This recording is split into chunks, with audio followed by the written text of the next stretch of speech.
Odyssey, Chapter 21. The manor was some distance from the capital, its buildings in deeper water. In the world above, the sun was rising, the beams starting to filter to the undersea world. Turg held onto a harpoon fish's fin as the attack force surged ahead. The fish weighed thousands of pounds, its lumpy flesh rock hard under the frog's hands. The mouth gaped open, and a fish fleeing before the detachment swam too close to the monster. A long tongue darted forth, spearing through its target. The pinned morsel was pulled into the mouth as the predator accelerated. Turg felt a burning sensation as they moved through a cloud of digestive enzymes. The harpoon fish forced the caustic liquid into its prey whenever it attacked.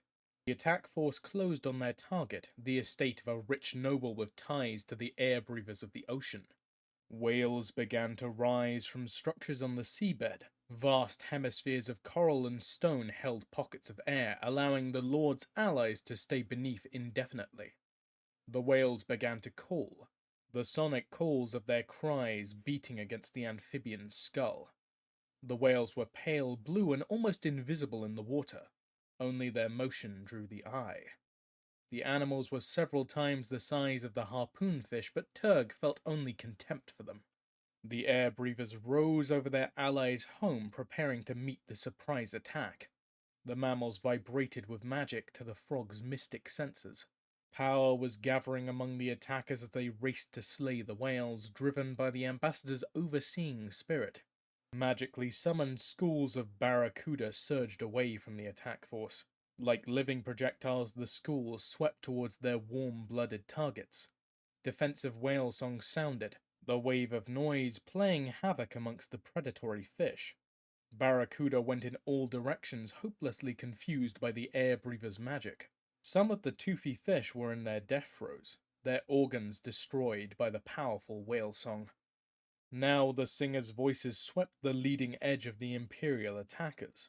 Multiple whales converge on individual harpoonfish. The rocky attackers' nerves burning out in novas of pain. A few Imperial soldier, accompanying the attack, tried to lead the whales astray with illusions to no avail.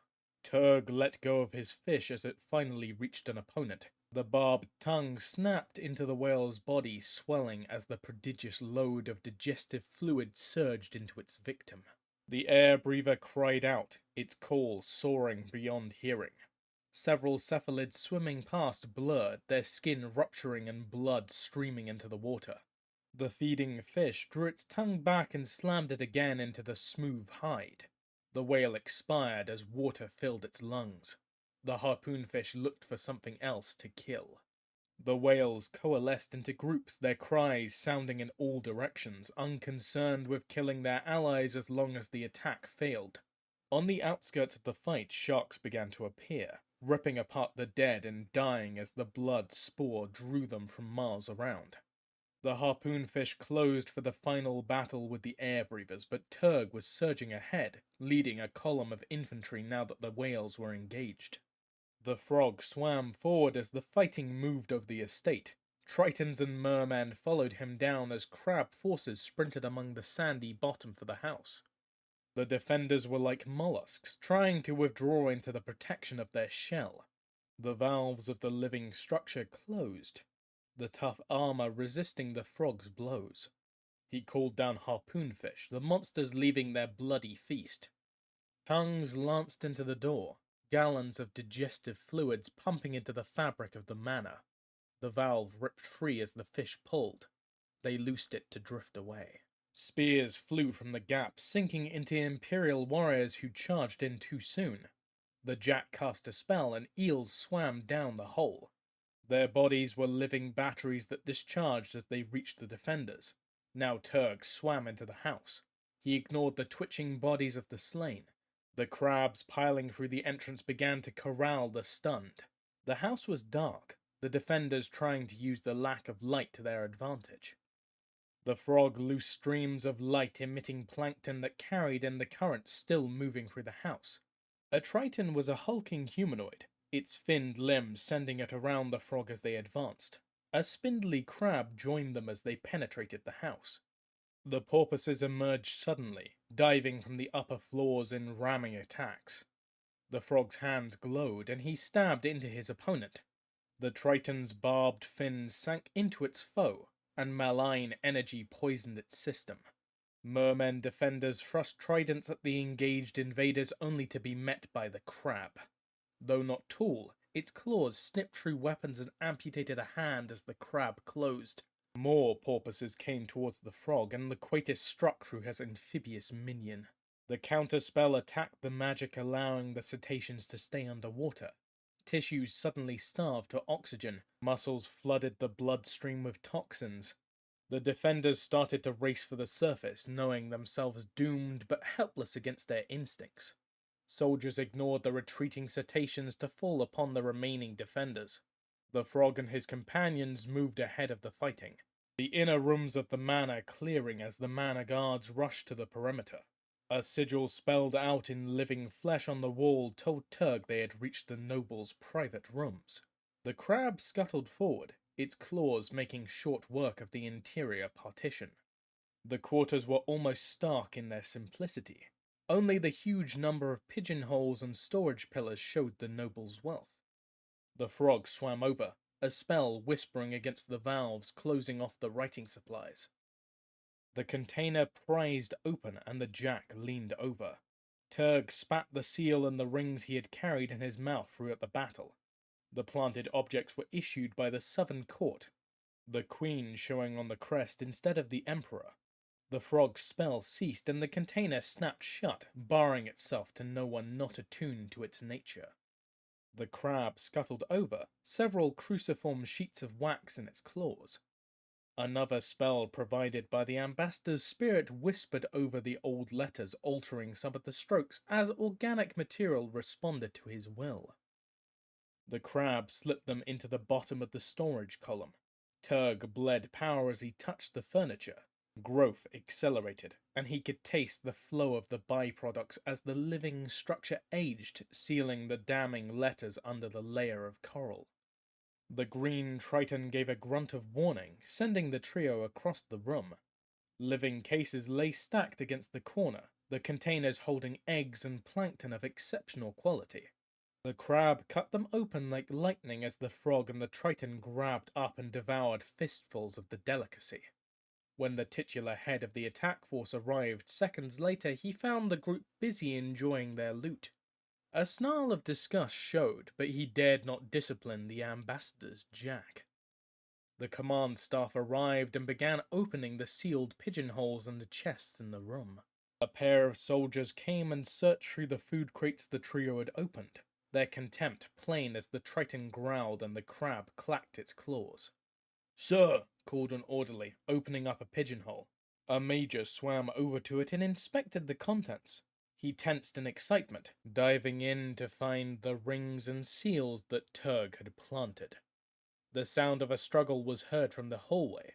A huge crab eased his way through the door, pulling a tether. A merman came through, his flukes beating to escape as he was reeled in. Another line leading out slackened as a nearly identical crustacean followed. The aristocrat suspended between two soldiers. "What is the meaning of this?" the prisoner roared, his muscles straining in vain against the pair of armored monsters. "You have no right to invade my home. I am a loyal servant to the emperor." The leader swam over to him and struck him with one of the seals clenched in his fist, the metal edge tearing the noble's skin. "Traitors have no rights," the officer snarled. He gestured to the writing implements and letters being impounded. "You are in service to the Southern Queen and will die for your treachery. Your alliance with the air breathers always inflamed suspicions, but for the action documented here, you will die." The noble went goggle-eyed with incredulity. "Lies!" he cried, surging against his tether. "It's all lies!" He looked to his luxuries stored in the back and recognized Turk.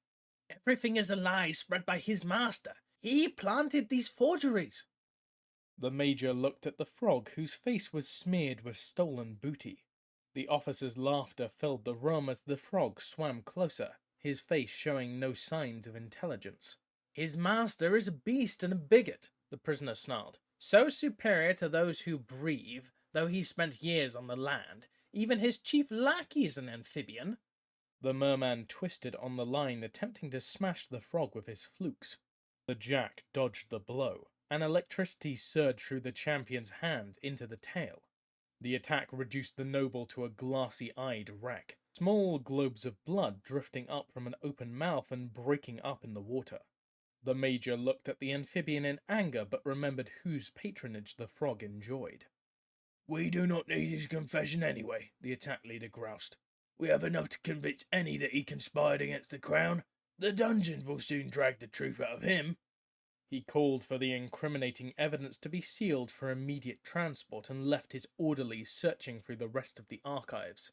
Turg swam back to his cronies and enjoyed the fruits of the noble's larder. Loquatus came out of the trance pleased with all he had seen. Riding the jack during the attack allowed him to frame the moderate aristocrat. He laughed at how close the merman's ravings came to the truth. The drive to find conspiracies was producing spectacular results. Every day brought new arrests and revelations of treachery. The ambassador admired the unrelenting torturers in their efforts to gain confessions. Perhaps they even extracted the truth from someone, but the aristocrat doubted it.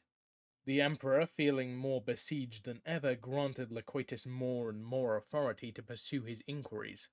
Today's raid was the culmination of his attempts to stir up trouble, and he could not be happier with its success. Even the imperial officers started to believe the propaganda he spread. Loquatus had expected them to be much more cynical and jaded. The sprawl of chaos was a work of joy. Sometimes he even forgot it was only a cover for his thievery. Fuller had excavated 5 rooms without locating Kitar's prize.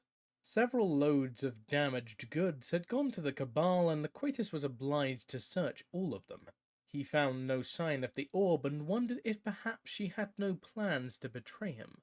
Finding that conclusion highly unlikely, he was careful to document her thievery through the exact manifests minus, of course, items of power interesting enough for him to steal. Dementia Caster had no contact with the Cabal and was unlikely to complain of thefts from her own looting operation. The Emperor engaged himself in touring the army and moving against signs of discontent. The real bonus from his violent flailing against conspiracy was that his actions were undoubtedly creating real plots against him.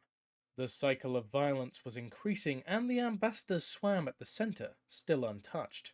He readied himself for court, putting on his finest jewelry. He swam through the palace corridors, the building pumping light from above to the halls. Abashan had called a meeting of nobles to go over the reports Loquatus gave him the day before. In the name of preserving theoretical contacts with the Queen's court, he was spared from attending except occasionally. The door to the throne room was closed, but the Emperor's shouting bled through in a wordless howl. The ambassador ignored it, waiting for an end to the audience. Abashan's rants had become distressingly predictable, often ending with a wild accusation that took a noble away to be investigated. Only the identity of the prisoner changed, and Loquatus thought it best to be absent when the sacrificial lamb was selected. Danger could add spice, but maintaining a fictitious wave of conspiracies provided enough entertainment. While the ambassador waited, he saw another merman furtively hovering down the corridor. Thinking he recognized the courtier, Loquatus swam towards him. The merman remembered the other with a start. It was Petard, a lower noble who had withdrawn to the southern court years before. He was dressed in palace livery, but Loquatus was sure of his identity. The noble realized himself recognized and swam into the side room, gesturing for company. Loquatus cast a spell, sending an image of himself down the corridor to his quarters. He vanished into the other room as well, making sure that no one saw him. The door closed behind him as soon as he went through. "Thank goodness I found you," said Petard in a panicked voice.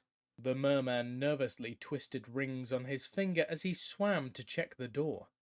"I did not know who to turn to." He reached as if to pat the ambassador's shoulder, only to stop at a forbidding gaze. "Court felt too dangerous for me to declare myself," Petard said wretchedly, seeming to collapse internally. Loquatus remembered him as weak-willed. I came as an unofficial representative from the Queen. Her Majesty is understandably upset at the attempt to kill her husband, and wished to reassure him that she was not involved. I hope to serve as a private courtier between the two monarchs. Lawan sent you? Loquatus asked in disbelief. Petard was a poor choice from his memory, given to rash judgments and poor decisions. Loquatus thought her a better leader than that. Of course not, the self-selected emissary said. The nobles who fled south would view such a move on her part as unacceptable. I took it upon myself to offer my services, he finished, smugly. The ambassador nodded. Petard was a fool, but he could be quite congenial in social situations. Perhaps he was familiar in the southern court. Lawan would never use a back channel because her integrity would force her to inform her allies. Why the disguise? He asked. If I declared myself, I feared being called a spy or an assassin, Petard confessed. Loquatus said nothing, though sneaking into a palace under false pretense made such a fate inevitable. I hoped to find an ally that might help me meet secretly with the Emperor. I heard of your return from exile and knew you could help. Two thoughts surged through the ambassador's mind. First, such an action was suicidal with the Emperor in his current mood. Second, Abashan's ridiculous pretense of clemency to a returned exile had indeed enabled him to contact a member of Lawan's court. He soon shook off the surprise. He could not afford any knowledge of the southern plans reaching the Emperor. Already he had taken over the Emperor's spies who reported from the south. The ambassador recast Lawan's actions to make her appear more hostile to the Emperor. Petard must not meet Abashan. I am astounded at your actions, my lord, Loquatus said, his voice filled with warm regard. Your close knowledge of Lawan's policies and private feelings could alter the history of the seas. The ambassador clapped the young noble on the back, a jeweled ring cutting into the flesh on the shoulder. 1,000 apologies, Petard, the merman said, stripping the ring from his finger. It is a new piece and far too clumsy on my hand. Allow me to present it to you as a token of my esteem. No, I insist. Loquatus put the ring on Petard's hand, ignoring the young Mer's stumbling refusal. The ambassador exercised great caution as he placed and released the ring. The self-appointed emissary rubbed at the puncture high on his shoulder, trying to accept the gift graciously even as his flesh went numb. Loquatus was in full court regalia, and that included poison for his jewelry. The southern noble gasped, water moving fitfully through his gills. He choked and gasped as he realized himself attacked. The ambassador decided his poison was not quite virulent enough. Too much time away from court had made his venom weak. He used his magic and called a stream of tiny jellyfish into being. The fragile cloud was hardly more substantial than the water in which it swam. He guided Petard to it, and his gills sucked the tiny bags of poison down. Toxins poured directly into his bloodstream, and Loquatus held him steady as his body locked. The torn flesh plugged the organs, and they ceased to supply oxygen. The ambassador banished the summoning as soon as he knew the courtier was dead. He swam back to the throne room, towing his dead victim behind him. He put on a burst of speed, wanting to arrive with maximum effect. The valve doors were open, the assembled nobles withdrawing as fast as they dared. The ambassador swam past them as gasps of shock echoed behind him. He swam to where the emperor reclined with a cluster of officers waiting around him. Abashan looked exhausted, his rage having consumed him during the audience. Guards surged from the walls and stopped, uncertain what threat a corpse might pose. Loquatus, the monarch said, looking at the dead Petard. What is the meaning of your companion? He waved a moray eel closer, and it snared the body, hauling it away from the monarch. An assassin from the southern court, your imperial majesty, Loquatus said boldly. I spotted him outside your very throne room, and when I went to investigate, he attacked me. Look, the merman said dramatically, pointing to the corpse being pushed back by the moray eel. slain by the very ring he plotted to use on others in the palace. Dare I say, including your royal majesty. Abashan gestured with a tentacle. Show me the ring, he commanded. The eel was perhaps too literal, as his jaws snipped Petod's hand off and brought it near. The monarch regarded the offending appendage and threw it to the side. Is there no end to this infamy? The rumors you reported are true. Raids on some of our greatest nobles have revealed links to our shark of a wife. Now an assassin outside of our very throne room. Why did they plot against me? He cried, no longer using the royal plural. He collapsed back into the throne, and the ambassador could feel energy pulsing back into the monarch from the palace. Perhaps war is the only answer, a hesitant officer said, looking for support from his fellows. The Queen's forces are not so superior. Surely a surprise attack would put an end to these conspiracies. The Emperor looked up wanly. Loquatus spoke quickly to squash the idea. Open warfare would bring the Emperor's interest back to the martial devices buried under his palace. My Emperor, he stated, striving for statesmanship, the Queen and her alliances make open warfare too dangerous for you both. Her air-breathing allies and the creatures of the deep would surely come to her aid. As deadly as these conspiracies are, they represent the limits of her reach. Her assassin was incompetent. Better security inside the palace is the answer. Lawan dares not attack openly and must strike through traitors and other foils. Loquatus wanted Abashan consumed by internal problems. Moreover, the ambassador continued, open warfare would drag guards to the battle lines, weakening your security in the palace. We must root out conspiracies and make our own overtures to Lawan's allies. If we isolate her, then we can attack with impunity. We are so very tired, the Emperor muttered, lying back as more magic whispered into his frame. Our wife will fall, but our wrath must wait. We shall strip her of allies here and abroad. His eyes focused on Loquatus, decision swimming weakly in his gaze. Who will consult with our officers on crushing those who plot against us, he stated. He rose and began to swim for his private quarters. You have our warrant to do all that is necessary to guard our throne. The officers and ambassador lowered their heads as the monarch passed. Carte blanche, Loquatus exulted. Current and former rivals for power in the court would sink very soon. The ambassador promised himself. Still, perhaps he would begin by reducing the perceived threat lest the emperor strike out in panic against his wife. War would reduce his ability to control the situation and give too much power to the generals. Loquatus looked at the attentive faces surrounding him and knew hatred and envy must fill their hearts. He had displaced many on his rise to power, and now his enemies grew daily in number. If only Fuller would find the orb. With such an item of power, he might stop serving others' will and fully satisfy his own desires.